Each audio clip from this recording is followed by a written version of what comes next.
masih menjadi bagian dari The Third FMCBG 2022, di mana memang hari ini masih berlangsung side event dari presidensi G20. Dan memang tadi pagi sudah digelar sejumlah acara yang mengundang berbagai perwakilan dari berbagai organisasi selain Bank Indonesia seperti tadi yang sudah dijelaskan.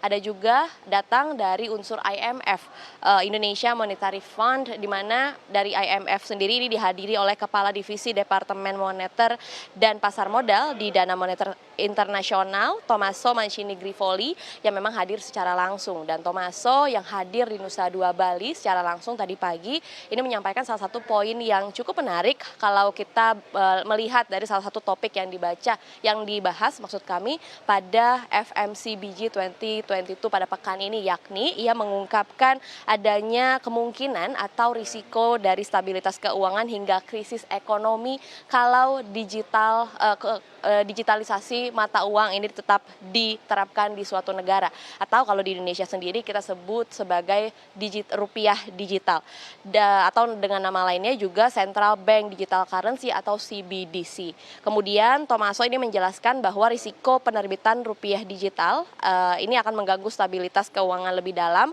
karena dikhawatirkan masyarakat akan mengalihkan asetnya ke perbankan. Oleh karena itu, kalau dari Tommaso mewakili IMF yang hadir secara langsung tadi pagi, bank sentral masing-masing negara yang memang tetap menerapkan CBDC atau mendigitalkan mata uangnya ini harus menjadi penanggung jawab moneter dan harus bekerja lebih keras untuk menentukan imbal hasil atau yield dari yang akan berlaku pada CBDC.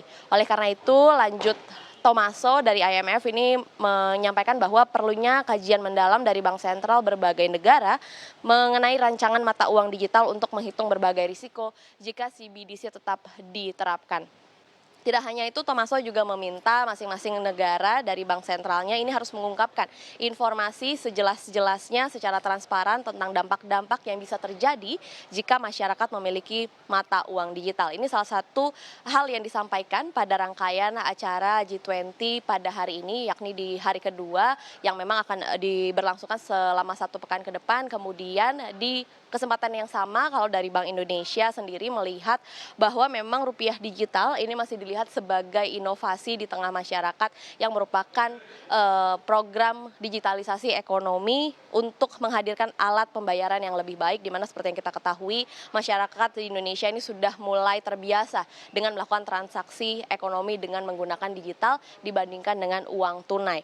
Dan kalau dilihat dari perspektif Bank Indonesia sendiri, ini masih melihat bahwa rupiah digital ini sangat membantu masyarakat Indonesia dalam bertransaksi baik level retail hingga perdagangan besar. Secara makro, ekonomi nasional juga akan lebih stabil dibandingkan masyarakat menggunakan kripto sebagai alat pembayaran seperti yang sudah dijelaskan tadi, yang memang disampaikan juga oleh pihak Bank Indonesia. Dan Doni pada kesempatan yang sama ini juga menyampaikan bahwa Bank Indonesia menyadari perkembangan kripto sebagai aset ini dilihat sangat pesat baik secara global maupun di Indonesia ini secara 2-3 tahun terakhir ini berkembang sangat pesat selama pandemi.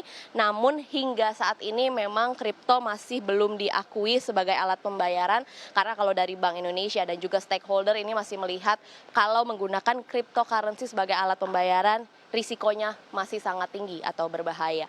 Itu tadi salah satu rangkaian acara yang pada hari kedua ini sudah digelar, dan esok hari ini juga akan ada topik-topik lainnya. Bagaimana perkembangan satu pekan ke depan di Nusa Dua Bali yang merupakan atau menjadi forum kerja antara Menteri Keuangan dan juga Bank Sentral dari 19 negara dan juga Uni Eropa. Kami akan terus melaporkannya untuk Anda. Namun sementara demikian informasi yang bisa kami sampaikan dari Nusa Dua Bali.